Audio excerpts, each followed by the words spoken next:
Let's go. Hello, beautiful souls. Welcome to this third talk bit. Today, Marc and I are going to make our first attempt to vegan steaks with gluten. So-called seitan. Yeah. And while doing so, we are going to explain to you which ingredients we use, but you can check out the recipe from the Happy Pears on YouTube.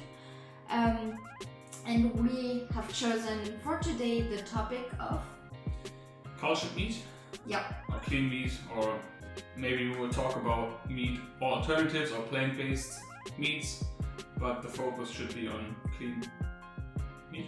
Yeah. Okay. So let's start with this recipe. What do we have here today?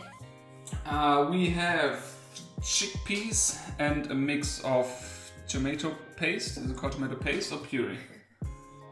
Yeah, I think it's kind of paste. Yeah, it looks like paste. Tomato paste, mustard, tamari, garlic powder, onion powder, and what else? Garlic powder, nutritional yeast. Nutritional yeast. We used the spice mix by Just Spices called Meat All Rounder, which is a bit dumb to us because why should you name a spice after a dead body, part of an animal's body? It could be plant-based meats or clean meat as well. Exactly. Coconut meat. It's just an all-rounder spice mix. And then we have just basic chickpeas. We cooked them from scratch. Did you mention mustard as well? Yeah. In there? Yep, I did. Some tamari dates. Yeah, we use dates like a... Yeah, instead of maple syrup. Yeah, so we tried to keep it as healthy as possible, yeah. As we can. And of course we have wheat gluten. Mm-hmm. So first time that we ever bought this or use this, so we will see how this all comes together. What is the bonus about it? Where did we get the gluten? Therefore I would have to know what the English word for it. The bulk store? Or just, you can say a zero waste shop. A zero waste shop, yeah. Okay, basically a store where you can use your own containers, so you avoid packaging, whether it be plastic or paper. Yeah. Because like a bulk store would be with big packages, big packs of legumes, nuts, seeds, and so on. Okay, first we're going to mix the chickpeas with this mixture here. That's like tomato paste, mustard, nutritional yeast, garlic powder. I already mentioned. Yeah, everything that was in there goes in here. Okay. Yeah, and we will see you in a second when we all mixed everything together with this. I hope it just doesn't jump to our face. You know? Should be okay. Oh, there's some veggie stock as well. Mm-hmm. Okay. Go for it. I'm a bit scared. Me too. I feel like I should go. Yeah, but... Okay, so Marc just tried to make a joke which didn't work because I didn't know it. No, that was... So let's get the gluten now. Looks like flour basically. And we put it into this mixture. And then we're gonna dig in with our hands. This is my favorite part. Okay, first you get it with a spoon. A bit cautious. Mm-hmm. Okay, so cultured meat, clean meat. Yeah. First, what does it mean? Tell me everything you know about it. Okay. I know that it's been going on not for so long, for a couple of years.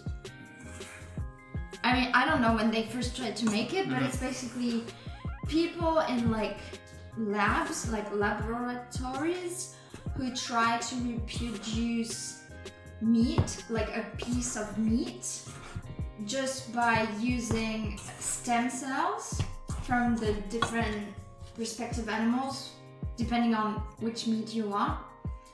and then I don't know, with the good conditions, then it develops into a piece of meat. Mm-hmm.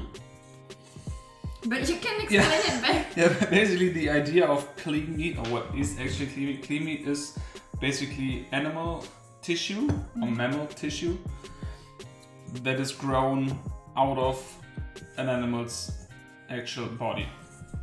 So in order to do that, you need, well, at least right now, you need a bunch of cells from a certain animal, let's say chicken or cow or whatever. And don't ask me how the actual process works, because I'm not a biologist. But yeah, like you said, it works in laboratory conditions. And yeah, the idea is to grow this tissue out of the actual animal. So it's not like in the end you have not something that replicates meat, but that actually is meat. Yeah. Real animal tissue. So it's not fake meat or something similar to it, or that something that tastes similar. It actually is the real thing, if you want. Without having to kill animals for that. Exactly, that's the big advantage. You don't have to kill any animal, and just from a economic standpoint, you need far less resources, because you don't have to feed petri dishes, huge loads of petri dishes. Yeah, petri dishes, like, you know, these little glass bowls in laboratories. We call them petri dishes. Okay. And you don't have to feed them soil, like a cow. Yeah, like tons and tons. Right. Yeah. So you need less water. You need less feed. You need less space. You don't have to. No medication. You don't have to mess with antibiotics or antibiotic resistant bacteria. So just from a standpoint of pure economic standpoint, of course from an ethical standpoint as well, this is a huge thing, or will be a huge thing in the future. Yeah, we can talk about if it is vegan or not. What do you think? Is it vegan or is it not vegan? For me, it wouldn't be. Well, from the very close perspective, it's not vegan because it's obviously an animal. I mean, it comes from an animal, but it's vegan in the way it's been made, because it didn't harm or kill animals in the process. You get it? I would say it's not plant-based, of course. Yeah, exactly. Can I? Yeah, sure. I wanted to ask you anyhow. Yeah. But for me, it is vegan. Okay. It depends on the way that you get these starcher cells. I think for the most, maybe you should not slap it that hard, because the audio will mess around. Yeah, right. Or mess up. You need like a certain amount of cells in order to start the whole process. So you need animals. As far as I know. But I also know that there are certain companies who are working on techniques that don't involve actual animal cells. So that would be, if we talk about that, then it would be perfectly vegan and ethically fine. But far away from plant-based, right? Yeah. Yeah. And what is the cost of it? I forgot the number, but I think the first like cultured meat burger, they created a burger patty out of it. That was the first thing that was created. And it was sold for hundreds of, I think 300,000 or so. Yeah, 300,000. A couple of hundreds of thousands of dollars. And I don't know the price right now, but it's, I think they created a burger patty for around, in the hundreds, a couple of hundreds euro. Okay. 100 euros. So yeah, and all within a couple of, let's say 10 years or something. I will have to check it out. But yeah, looking in the future, it obviously will become way cheaper as technology will evolve. Yeah. If there's one, I think it's Rich Roll podcast, episode 360, whatever, I think, with Paul Shapiro, or you can Google his name anyhow. Paul, P-A-U-L, and Shapiro, S-H-A-P-I-R-O.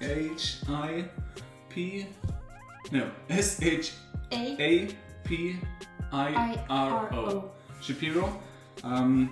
Yeah, he can talk about this topic way better than I can. And can explain all the advantages and disadvantages when there aren't any disadvantages. Yeah, way better than I can. So definitely check that out. Okay, I think I gotta show this.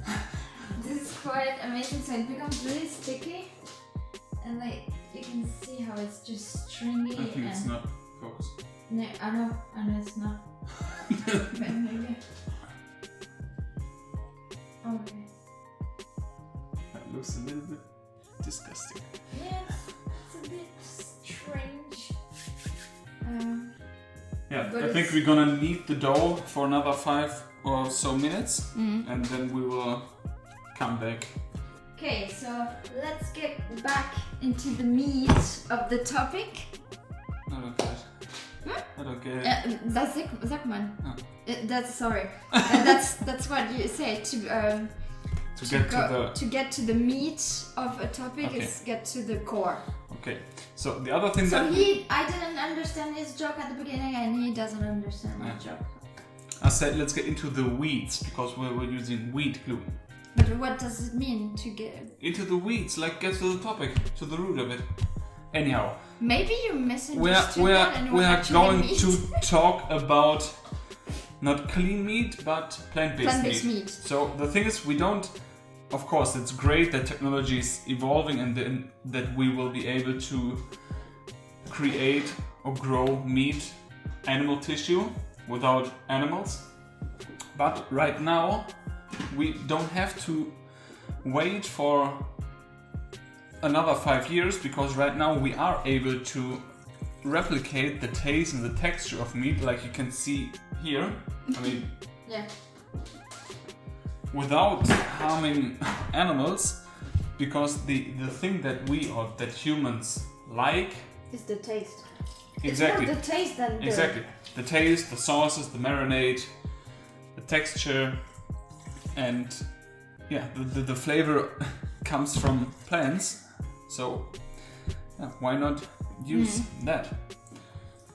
So this big boy will be cut into, I think, 6 pieces or so. Yep. So one cut down the middle, and then another, I don't know, like so.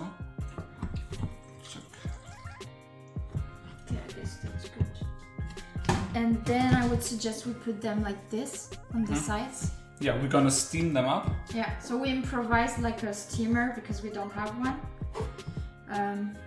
I think it's better to steam them so they either don't get too dry, like if you would make it in the oven, and they don't get too soaky, like if you boil them. I mean, we've never made it, so we probably can't tell what's best, but that's how we're going to go for it.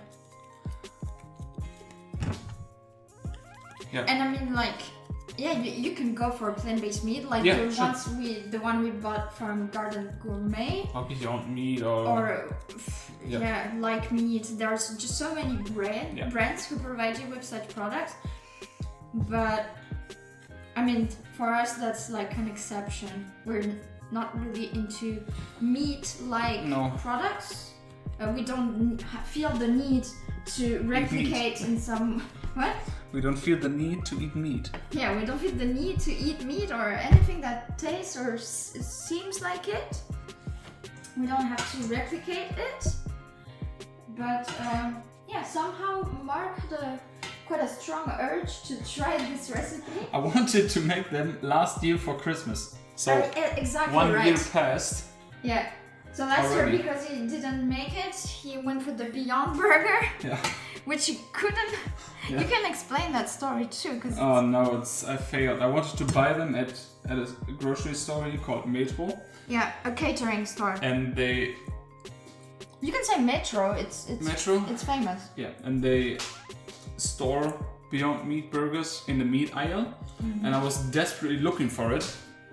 And of course, like I think most of men or boys will know the struggle. If you're looking for something in the store, of course you don't ask for help. Yeah, because that's an ego thing, right? Right? So I was looking in the store for an hour. I was searching the Beyond Meat burgers, and finally, yeah, I had to accept this is not going anywhere, and I asked somebody for help.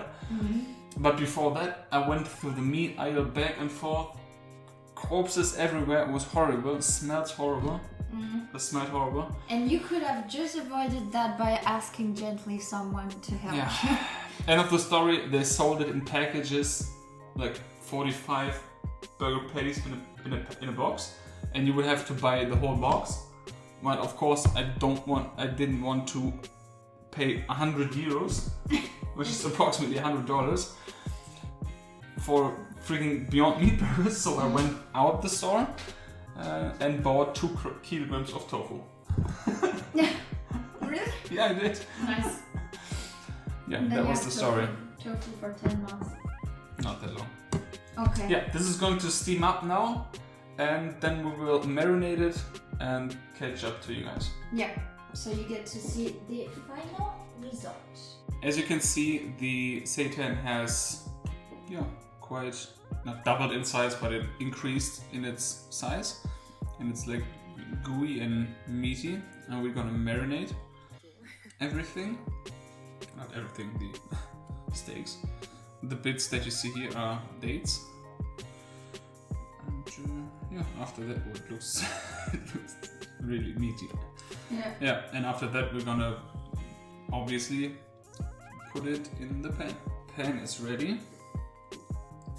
Oh yeah.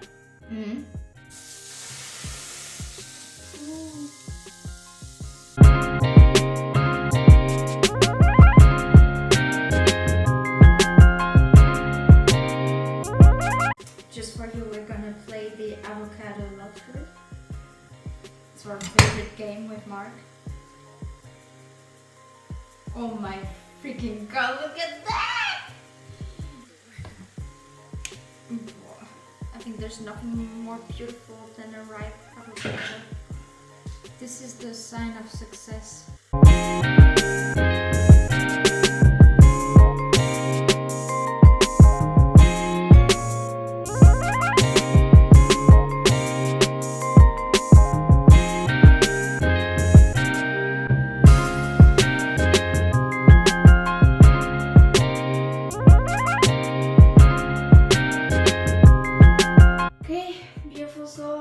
As you've seen it, seitan is ready, and I'm shaking. Yeah, we just cannot wait to try it now. So while it's still warm and juicy, we're gonna dig in and wish you a lovely rest of your day, and we'll see you in the next talk bit. See ya!